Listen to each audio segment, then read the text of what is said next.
King Ahab and Queen Jezebel, Chapter 20. Syria attacks Israel. King Ben-Hadad of Syria called his army together. He was joined by 32 other kings with their horses and chariots, and together they marched to Samaria and attacked. Ben-Hadad sent a messenger to tell King Ahab of Israel, Ahab, give me your silver and gold, your wives, and your strongest sons.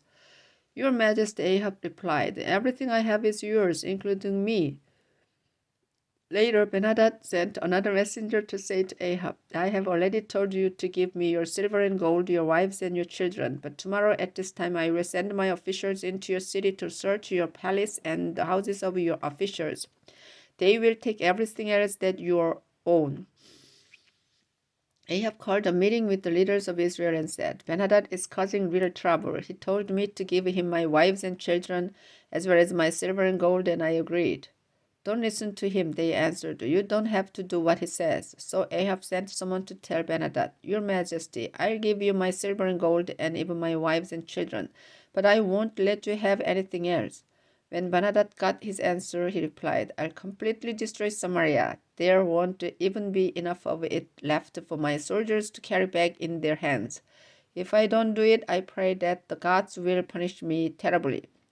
Ahab then answered, Ben-Hadad, don't boast before the fighting even begins. Wait and see if you live through it. Meanwhile, Ben-Hadad and the other kings had been drinking in their tents, but when Ahab's reply came, he ordered his soldiers to prepare to attack Samaria, and they all got ready. At that very moment, a prophet ran up to Ahab and said, You can see that Ben-Hadad's army is very strong, but the Lord has promised to help you defeat them today.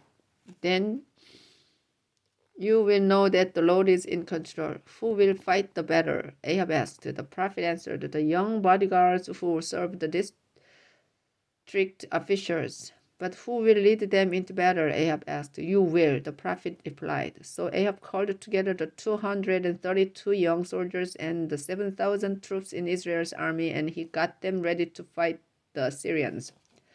Israel defeats the Syrians. At midday, King Ahab and his Israelite army marched out of Samaria with the young soldiers in front. King Ben-Hadad of Syria and the 32 kings with him were drunk when the scouts he had sent out ran up to his tent, shouting, We just now saw soldiers marching out of Samaria. Take them alive, Ben-Hadad ordered. I don't care if they have come out to fight or to surrender. The young soldiers led Israel's troops into battle, and each of them attacked and killed an enemy soldiers.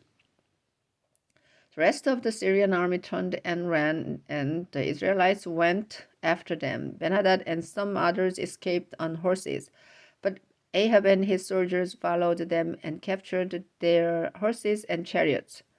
Ahab and Israel's army crushed the Syrians.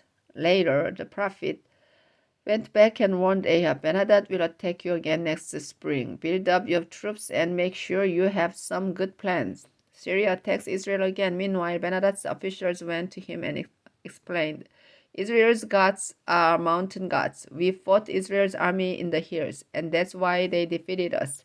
But if we fight them on flat land, there's no way we can lose. Here's what you should do. First, get rid of those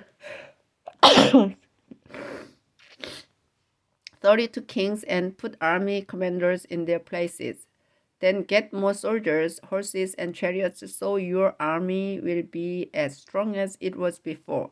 We will fight Israel's army on flat land and wipe them out. Ben-Hadad agreed and did what they suggested.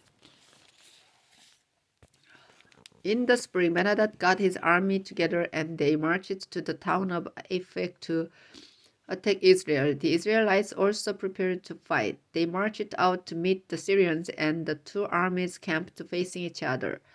The Syrians covered the whole area, but the Israelites looked like two little flocks of goats. The prophet went to Ahab and said, The Syrians think the Lord is a God of the hills and not of the valleys, so he has promised to help you defeat their powerful army. Then you will know that the Lord is in control. For 7 days, the two armies stayed in their camps, facing each other. Then on the seventh day, the fighting broke out, and before sunset, the Israelites had killed 100,000 Syrian troops. The rest of the Syrian army ran back to Aphek, but the town wall fell and crushed 27,000 of them. Ben-Hadad also escaped to Aphek and hid in the back room of a house. His officials said, Your Majesty, we've heard that Israel's kings keep their agreements. We will wrap sackcloth around our waists, but put ropes around our heads and ask Ahab to let you leave. They dressed in sackcloth and put ropes on their heads. Then they went to Ahab and said, Your servant Ben-Hadad asks you to let him leave. Is he still alive? Ahab asked. Ben-Hadad is like a brother to me. Ben-Hadad's officers were trying to understand what Ahab was thinking, and when he said brother, they quickly replied, You're right. You and Ben-Hadad are like brothers. Go and get him, Ahab said. When Ben-Hadad came out, Ahab asked him to climb up into his chariot. Ben-Hadad said, I'll give back the towns my father took from your father, and you can have shops in Damascus, just as my father had in Samaria. Ahab replied, If you do these things, I let you go free. Then they signed a peace treaty, and Ahab let Ben-Hadad go. A prophet condemns Ahab. About this time the Lord commanded a prophet to say to a friend, Hit me. But the friend refused, and the prophet told him, You disobeyed the Lord. And as soon as you walk away, a lion will kill you. The friend left, and suddenly a lion killed him.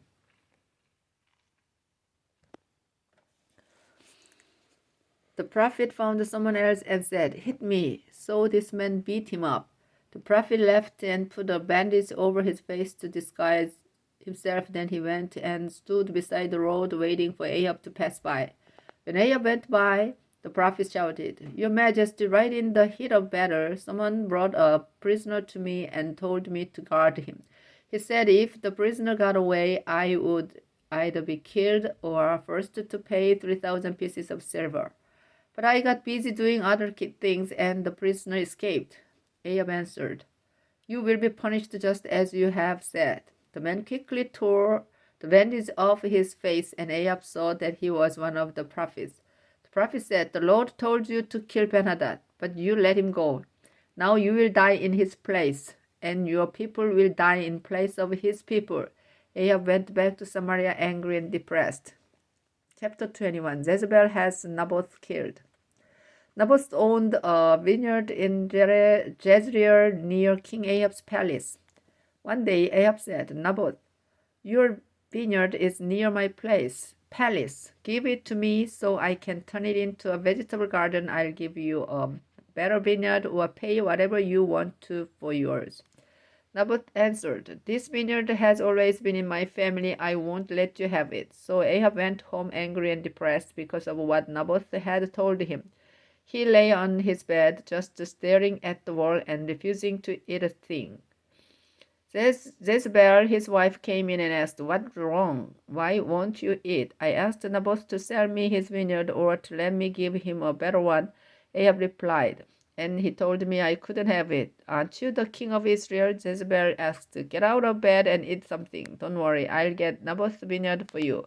Jezebel wrote a letter to each of the leaders of the town where Naboth lived. In the letters she said, Call everyone together and tell them to go without eating today. When they come together, give Naboth a seat at the front. Get 2 liars to sit facing him and swear that Naboth has cursed God and the king. Then take Naboth outside and stone him to death. She signed Ahab's name to the letters and sealed them with his seal. Then she sent them to the town leaders. After receiving her letters, they did exactly what she had asked. They told the people that it was a day to go without eating, and when they all came together, they seated Naboth at the front.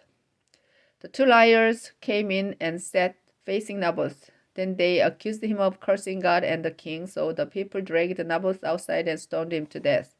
The leaders of Jezreel sent a message back to Jezebel that said, Naboth is dead. As soon as Jezebel got their message, she told Ahab, Now you can have the vineyard. Naboth refused to sell. He's dead. Ahab got up and went to take over the vineyard. Elijah condemns Ahab. The Lord said to Elijah the prophet, King Ahab of Israel is in Naboth's vineyard right now, taking it over. Go and tell him that I say, Ahab, You murdered Naboth and took his property, and so in the very spot where dogs licked up Naboth's blood, they will lick up your blood. When Elijah found him, Ahab said, So my enemy, you've found me at last. Elijah answered, Yes, I have, Ahab. You have managed to do everything the Lord hates. Now you will be punished. You and every man and boy in your family will die, whether slave or free. Your whole family will be wiped out, just like the families of King Jeroboam and King Baasa. You've made the Lord very angry by sinning and causing the Israelites to sin. And as for Jezebel, dogs will eat her body there in Jezreel.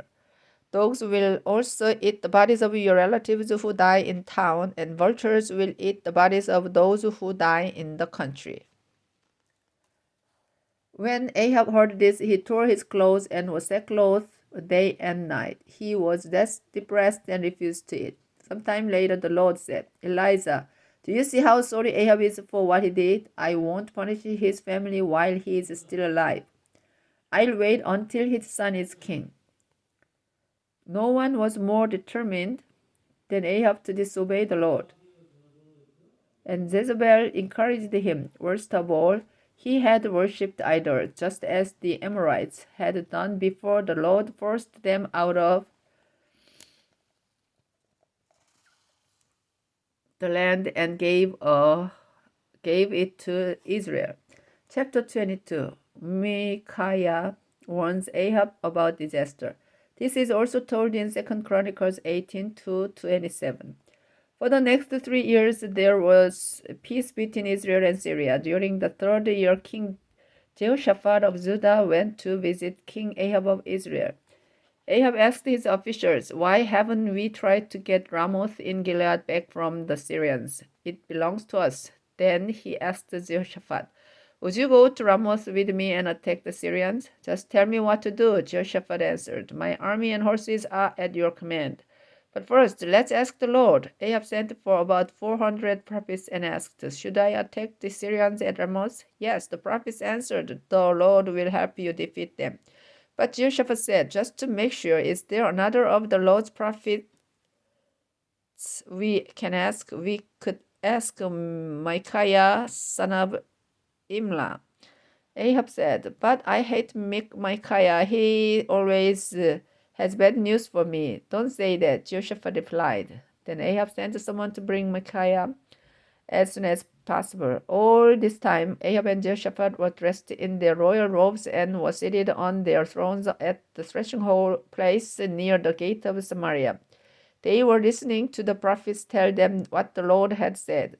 Zedekiah, son of Kenana, was one of the prophets. He had made some horns out of iron and shouted, Ahab, the Lord says, You will attack the Syrians like a bull with iron horns and wipe them out. All the prophets agreed that Ahab should attack the Syrians at Ramoth, and they promised that the Lord would help him defeat them. Meanwhile, the messenger who went to get Micaiah whispered, Micaiah, all the prophets have good news for Ahab. Now go and say the same thing. I'll say whatever the living Lord tells me to say. Micaiah replied. Then Micaiah went to Ahab, and Ahab asked Micaiah, Should I attack these Syrians at Ramoth? Yes, Micaiah answered. The Lord will help you defeat them. Micaiah, I have told you over and over again to tell me the truth. Ahab shouted. What does the Lord really say? He answered, In a vision, I saw Israelite soldiers walking around in the hills like sheep, without a shepherd to guide them. The Lord said, This army has no leader. They should go home and not fight. Ahab turned to Jehoshaphat and said, I told you he would bring bad news. Micaiah replied, Listen to this. I also saw the Lord seated on his throne with every creature in heaven gathered around him. The Lord asked, Who can trick Ahab and make him go to Ramoth, where he will be killed? They talked about it for a while. Then finally a spirit came forward and said to the Lord, I can trick Ahab. How? The Lord asked. I'll make Ahab's prophets lie to him.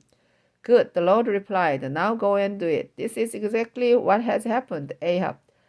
The Lord made all your prophets lie to you, and he knows you will soon be destroyed. Zedekiah walked up to Micaiah and slapped him on the face. Then he asked, "Do you really think the Lord would speak to you and not to me?" Micaiah answered, "You will find out on the day you have to hide in the back room of some house." Ahab shouted, "Arrest Micaiah, take him to Prince Joash and Governor Ammon of Samaria. Tell them to put him in prison and to give him nothing but bread and water until I come back safely." Micaiah said, "If you do come back, I was wrong about what the Lord wanted me to say." Then he told the crowd, "Don't forget what I said. Ahab dies at Ramoth." This is also told in 2 Chronicles 18:28 to 34. Ahab and Jehoshaphat led their armies to Ramoth in Gilead. Before they went into battle, Ahab said, "Jehoshaphat, I'll disguise myself, but you wear your royal robe." Then Ahab disguised himself and went into battle. The king of Syria had ordered his 32 chariot commanders to attack only Ahab. So when they saw Jehoshaphat in his robe, they thought he was Ahab and started to attack him. But when Jehoshaphat shouted out to them, they realized he wasn't Ahab, and they left him alone. However, during the fighting, a soldier shot an arrow without even aiming, and it hit Ahab where 2 pieces of his armor joined. He shouted to his chariot driver, "I've been hit. Get me out of here." The fighting lasted all day, with Ahab propped up in his chariot so he could see the Syrian troops. He bled so much that the bottom of the chariot was covered with blood, and by evening he was dead. As the sun was going down, someone in Israel's army shouted to the others, "Retreat, go back home." Ahab's body was taken to Samaria and buried there. Some workers washed his chariot near a spring in Samaria, and prostitutes washed themselves in his blood. Dogs licked Ahab's blood off the ground, just as the Lord had warned. Everything else Ahab did while he was king, including the towns he strengthened and the palace he built and furnished with ivory, is written in the history of the kings of Israel. Ahab died, and his son Ahaziah became king.